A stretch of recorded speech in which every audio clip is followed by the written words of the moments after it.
नमस्कार. भारतीय जनता पार्टी प्रदेश कार्यालयामध्ये आयोजित या पत्रकार परिषदेमध्ये आपल्या सगळ्यांचं स्वागत. आज बारामती आणि राहुरीमध्ये पोटनिवडणूक होत आहे. बारामतीमध्ये सुनेत्राताई पवार आणि राहुरीमध्ये कर्डिलेजी यांची ही निवडणूक होते आणि ज्या पद्धतीनं जनतेचा कौल बघायला मिळतोय त्यानुसार बारामतीमध्ये सुनेत्राताई पवार यांचा प्रचंड बहुमताने विजय होईल आणि राहुरीमध्ये देखील कर्डिलेजी यांचा देखील विजय होईल. या दोन्ही ठिकाणी जनता महायुतीच्या सोबत आहे. बारामतीमध्ये अजितदादांच्या अपघातानंतर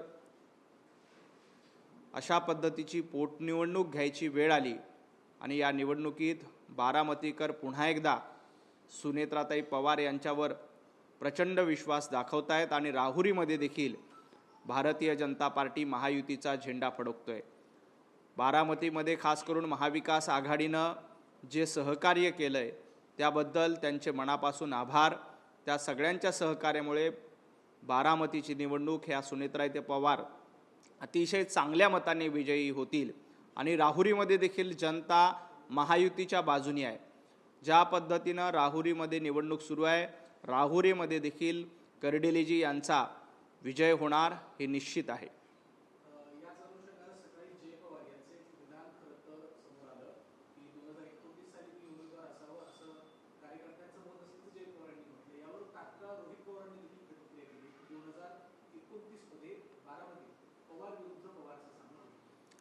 रोहित पवारांची इच्छा आहे की बारामतीमध्ये पवार विरुद्ध पवार सामना व्हावा, कारण रोहित पवार स्वतःला महाराष्ट्राचे स्वयंघोषित नेते समजतात. त्यांना असं वाटतं की महाराष्ट्रामध्ये शरद पवारांनंतरचा बडा नेता कोण आहे तर रोहित पवार आहे. त्यामुळं प्रत्येक मुद्द्यावर स्टेटमेंट देणं आणि बारामती आपल्या ताब्यात ठेवायची हा प्रयत्न रोहित पवारांचा अजितदादा असल्यापासून आहे. अजितदादा असताना देखील बारामती आपल्या ताब्यात राहिली पाहिजे यासाठी रोहित पवार प्रयत्नशील होते, परंतु रोहित पवारांची डाळ तेव्हा देखील शिजली नाही. रोहित पवारांना इतकंच सांगायचं आहे, 2029ला देखील तुमची डाळ शिजणार नाही.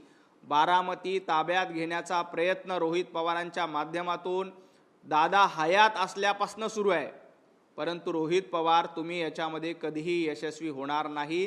बारामती हे अजितदादांच्या वारसाकडेच असेल हे रोहित पवार यांनी लक्षात ठेवलं पाहिजे.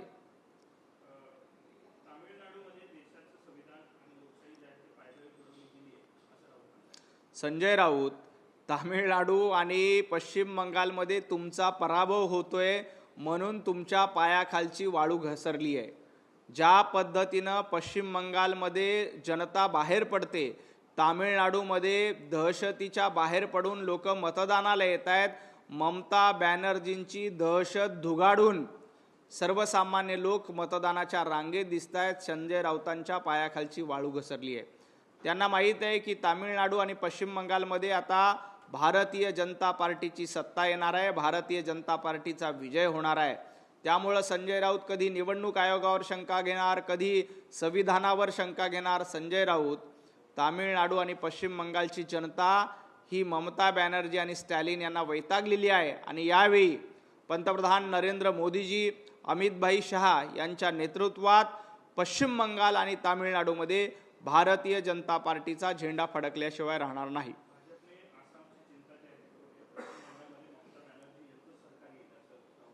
संजय राऊत, भारतीय जनता पार्टी आसामची चिंता करते, तामिळनाडूची चिंता करते, पश्चिम बंगालची चिंता करते. तुम्ही मात्र काँग्रेसची चिंता करायला लागलात. तुम्हाला तुमच्या पक्षाची चिंता नाही आहे. तुम्हाला काँग्रेसचं काय होईल आसाममध्ये याची जास्त चिंता आहे. तुम्हाला ममता बॅनर्जीचं काय होईल याची चिंता आहे. तुम्हाला स्टॅलिनचं काय होईल याची चिंता आहे. परंतु आपल्या उबाटा गटाची महाराष्ट्रामध्ये काय अवस्था झाली आहे याची चिंता तुम्हाला नाही आहे. उरणमध्ये देखील उबाटा गट आता राहिलेला नाही याची चिंता जास्त करा. आदित्य ठाकरे कार्याध्यक्ष होणार आहेत आणि तुमची उबाटा गटातून हकालपट्टी होणार आहे. आदित्य ठाकरे कार्याध्यक्ष झाल्या जनाब संजय राऊत यांची उभाटा गटातून हकालपट्टी होणार आहे।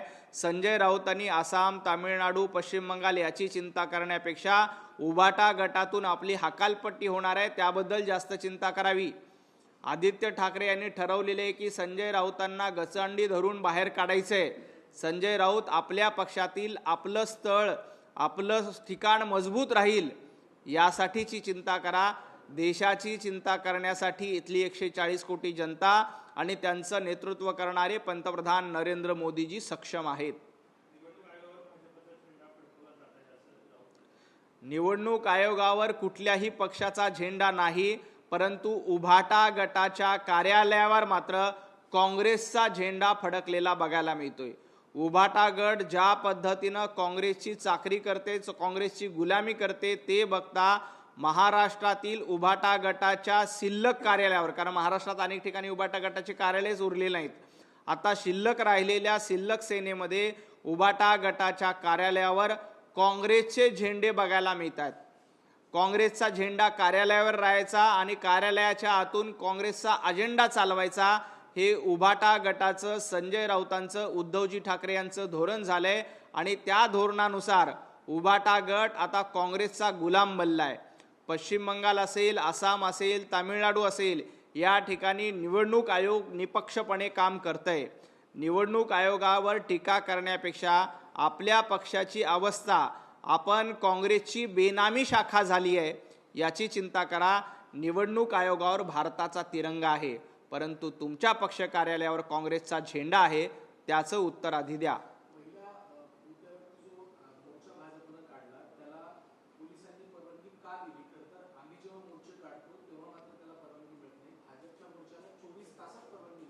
संजय राऊत, तुम्हाला एकच सांगायचंय, जेव्हा तुम्ही मतदार यादीमध्ये दुबार नावं, तिबार नावं अशा पद्धतीची होते त्यावेळेला मुंबईमध्ये मोर्चा काढला होता। महाविकास आघाडीच्या मोर्चाला 12 तासामध्ये परवानगी दिली होती। तुम्ही मोर्चा काढला होता, त्या मोर्चामध्ये स्वतः उद्धवजी ठाकरे होते, राज ठाकरे होते, संयुक्त मोर्चा असा नाव त्याला दिलं होतं। खरं तर तो संयुक्त मोर्चा नव्हता, तुमची संयुक्त भीती होती आणि त्या भीतीपोटी तुम्ही मोर्चा काढला होता। त्या मोर्चाला देखील दक्षिण मुंबईमध्ये परवानगी पोलिसांनी दिली होती। त्याच पद्धतीनं भारतीय जनता पार्टीच्या नारी शक्तीच्या मोर्चाला देखील परवानगी दिली होती। हा नारी शक्तीचा आक्रोश होता।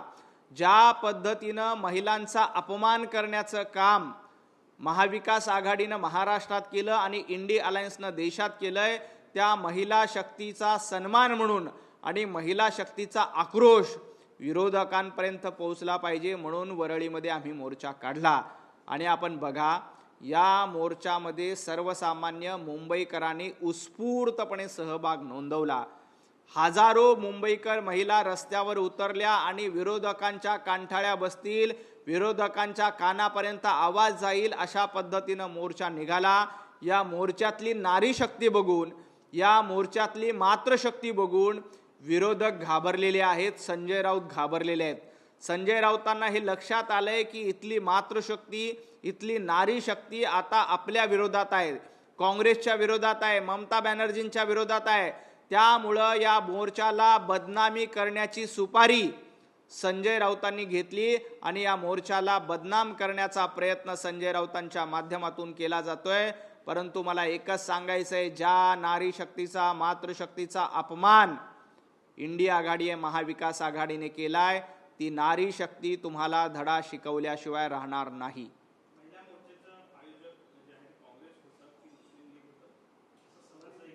महिला मोर्चाचं आयोजक हे नारीच होत्या, महिलाच होत्या।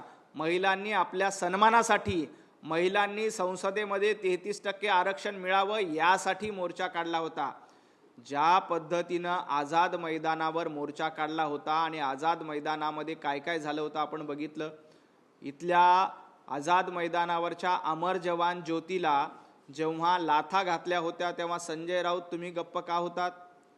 ज्या पद्धतीनं अमर जवानच्या ज्योतला काही देशद्रोही लोकांनी लाथा मारल्या होत्या त्यावेळेला संजय राऊत तुम्ही मूग गिळून गप्प होतात।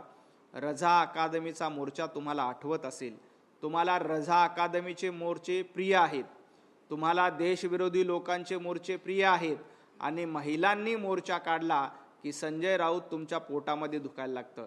रजा अकादमीच्या मोर्चाबद्दल तुम्हाला अभिमान वाटतो, तुम्हाला आनंद वाटतो, तुम्हाला सन्मान वाटतो आणि नारी शक्ती आपलं 33% आरक्षण मिळावं यासाठी मुंबईमध्ये रस्त्यावर उतरली की तुम्हाला पोटात दुखायला लागतं, तुम्हाला तो विरोध वाटायला लागतो. परंतु लक्षात घ्या, जे लोक रजा अकादमीच्या लोकांच्या दाढ्या कुरवळण्याचं काम करत होते त्यांना एकच सांगायचं आहे की ही नारी शक्ती आता जागृत झालेली आहे आणि या नारी शक्तीच्या चिंगारी पुढे संजय राऊत तुमचा पक्ष काँग्रेस भस्मसात झाल्याशिवाय राहणार नाही.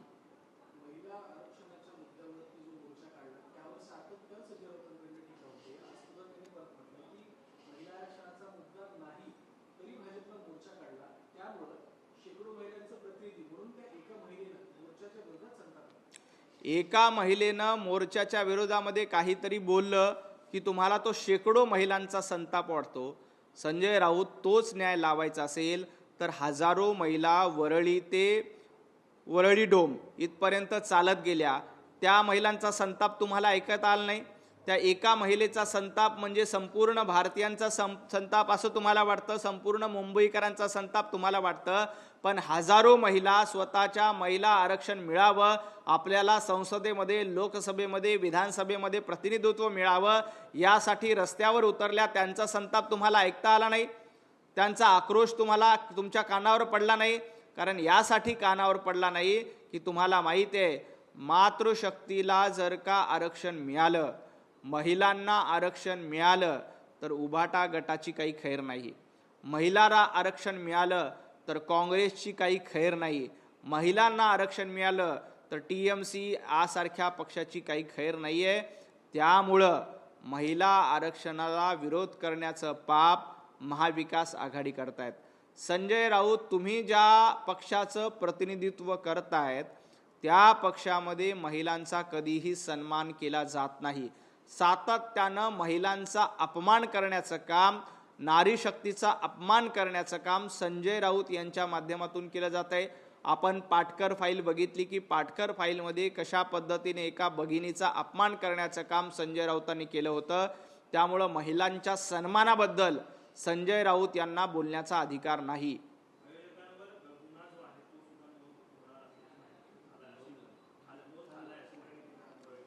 या मोर्चाच्या दरम्यान काही चुकीच्या गोष्टी झाल्या असतील तर निश्चितपणे पोलिसांनी त्या पद्धतीनं कारवाई करतात. आपल्या सगळ्यांना कल्पना आहे की दक्षिण मुंबईमध्ये मोर्चा निघाल्यानंतर काही नियमाचे भंग झाले तर त्या आयोजकांवर गुन्हा दाखल केले जातात.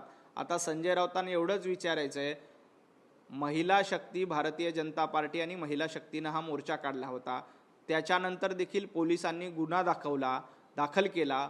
मग आता इथे कुठे भेदभाव केला जातो का? तुम्ही एका बाजूला सांगतायत की पोलीस प्रशासन सरकारच्या ताब्यात आहे, भाजपच्या ताब्यात आहे. मग असं असतं तर आमच्या मोर्चावर गुन्हा दाखल झाला असता का? पोलिसांनी त्यांच्या पद्धतीनं कारवाई केली. जे काही चुकीचं असेल त्याच्यावर कारवाई करण्याचं काम पोलीस प्रशासनाच्या वतीनं केलं जाते.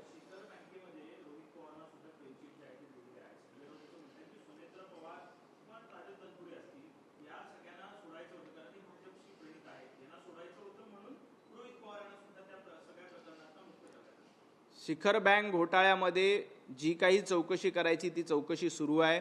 त्या चौकशीच्या निमित्ताने जे काही दोषी आढळून येतील त्यांच्यावर कारवाई होईल. जो कोणी निर्दोष असेल त्यांना निर्दोष मुक्तता केली जाईल. संजय राऊत, पत्राचाळ घोटाळ्याची अद्याप चौकशी सुरू आहे.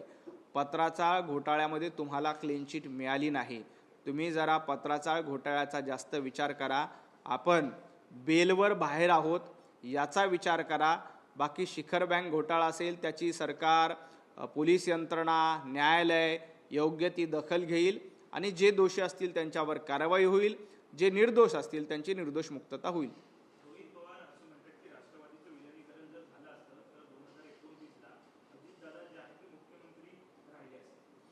अजितदादा मुख्यमंत्री राहिले असते हे का झाले नाही, अजितदादा मुख्यमंत्री का झाले नाही हे एकदा रोहित पवारांनी आपले आजोबा शरद पवार साहेब यांना विचारलं पाहिजे. तुम्हाला आठवत असेल 2004ला काँग्रेसपेक्षा शरद पवार साहेबांच्या पक्षाला जास्त जागा मिळाल्या होत्या. अजितदादांना मुख्यमंत्री करण्याची संधी होती परंतु माननीय शरद पवार साहेबांनी अजितदादांना मुख्यमंत्री न करता त्यावेळेला मुख्यमंत्रीपद काँग्रेसच्या वाट्याला दिलं. रोहित पवारांनी पत्रकार परिषद घेऊन सांगण्यापेक्षा एकदा सिल्वर ओकवर जावं, सिल्वर ओकवर जाऊन शरद पवार साहेबांना प्रश्न विचारावा की 2004 साली संधी असताना देखील तुम्ही अजितदादांना मुख्यमंत्री का केलं नाही. अजितदादा 2004 साली मुख्यमंत्री झाले असते तर पुढचे 10 वर्ष महाराष्ट्राचे मुख्यमंत्री राहिले असते, कारण 2004 ते 2014 महाराष्ट्रामध्ये काँग्रेस आणि राष्ट्रवादी काँग्रेसची सरकार होतं. मग त्याच वेळेला अजितदादांना 10 वर्ष मुख्यमंत्री राहण्याची संधी मिळाली असती.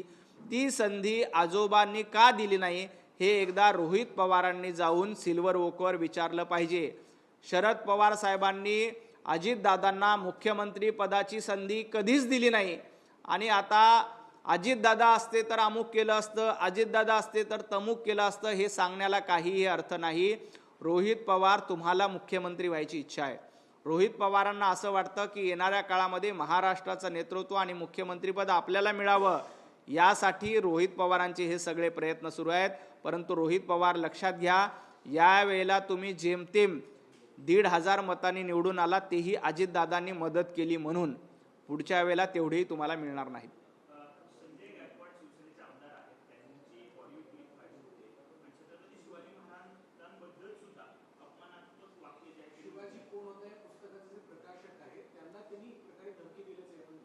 नाही, मी ती ऑडिओ क्लिप ऐकलेली नाही. ती ऑडिओ क्लिप ऐकून सविस्तर उत्तर देतो.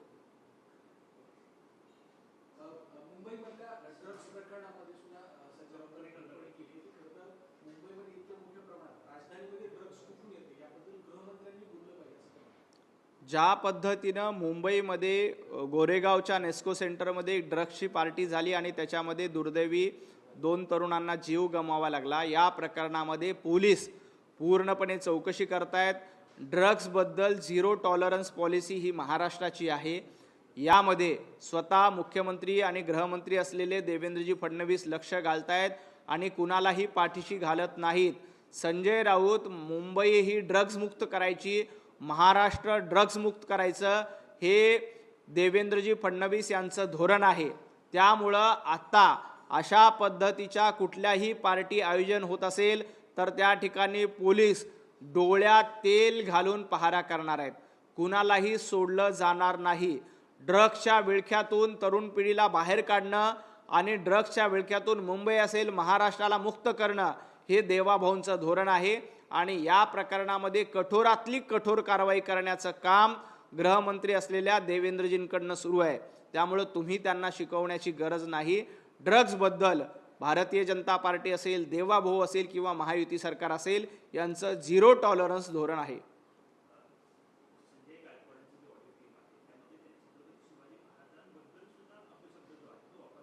अशा पद्धतीनं छत्रपती शिवाजी महाराजांबद्दल कुणीही अपशब्द वापरू नये. महाराष्ट्रामध्ये छत्रपती शिवाजी महाराजांचा अपमान सहन केला जाणार नाही.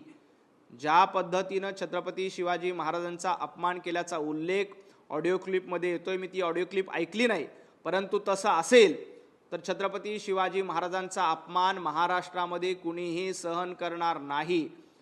छत्रपती शिवाजी महाराज हे महाराष्ट्राचे आराध्य दैवत आहेत.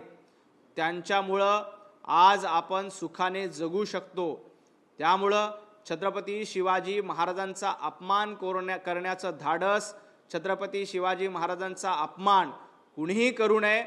ते गायकवाड असतील किंवा अन्य कुणी असेल, त्यांच्यावर निश्चितपणे कारवाई झाली पाहिजे.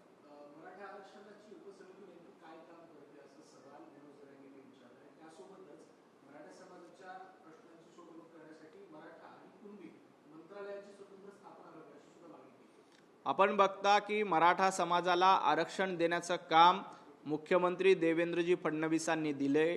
याआधी काँग्रेसचे अनेक मुख्यमंत्री होऊन गेले, राष्ट्रवादीचं सरकार राज्यामध्ये होतं, परंतु एकाही मुख्यमंत्र्यांना किंवा एकाही सरकारला मराठा समाजाला आरक्षण द्यावं असं वाटलं नाही.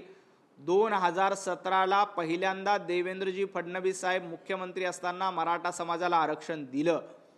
त्यानंतर महाविकास आघाडीचं सरकार आलं, उद्धवजी ठाकरे मुख्यमंत्री झाले, त्यावेळेला मराठा समाजाचं आरक्षण कोर्टामधून नाकारण्यात आलं. त्यासाठी सरकारनं पुरेशी तयारी कोर्टामध्ये केली नव्हती, त्यामुळं मराठा समाजाचं आरक्षण गेलं. परंतु एकनाथजी शिंदे पुन्हा मुख्यमंत्री झाले, देवेंद्रजी फडणवीस सरकारमध्ये आले, पुन्हा मराठा समाजाला आरक्षण देण्याचं काम महायुती सरकारनं केलंय. मराठा समाजाच्या पाठीशी कोण असेल तर देवाभाऊ आहेत, महायुती सरकार आहे, एकनाथजी शिंदे आहेत. आपण बघताय की मराठा समाजाच्या विद्यार्थ्यांना वसतिगृह असले पाहिजे. ज्या पद्धतीनं ओबीसीतल्या विद्यार्थ्यांना सवलती आहेत तशाच सवलती देण्याचं काम महायुती सरकारनं केलं जात आहे, देवाभाऊंकडनं केलं जात आहे. त्यामुळं मराठा समाजाच्या आरक्षणाचा प्रश्न निकाली लावण्याचं काम देखील मुख्यमंत्री देवेंद्रजी फडणवीस आणि महायुती सरकारनं केलेलं आहे.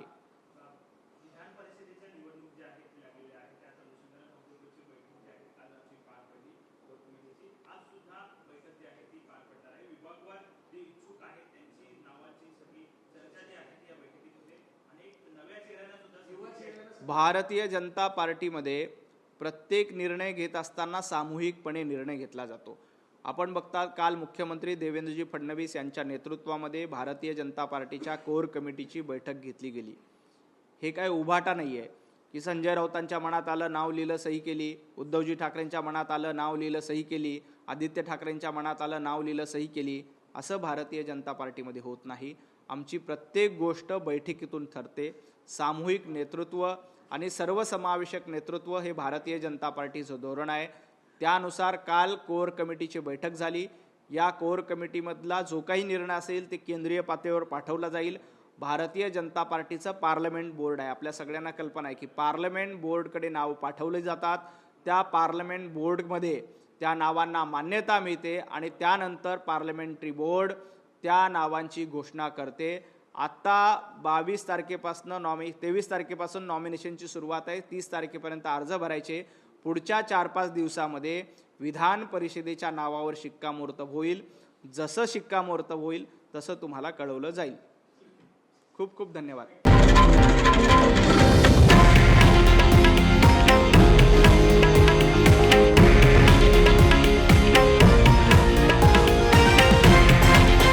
हे आहे देशातील नंबर 1 न्यूज नेटवर्क आणि आपण पाहत आहात TV9 मराठी, एकमेव.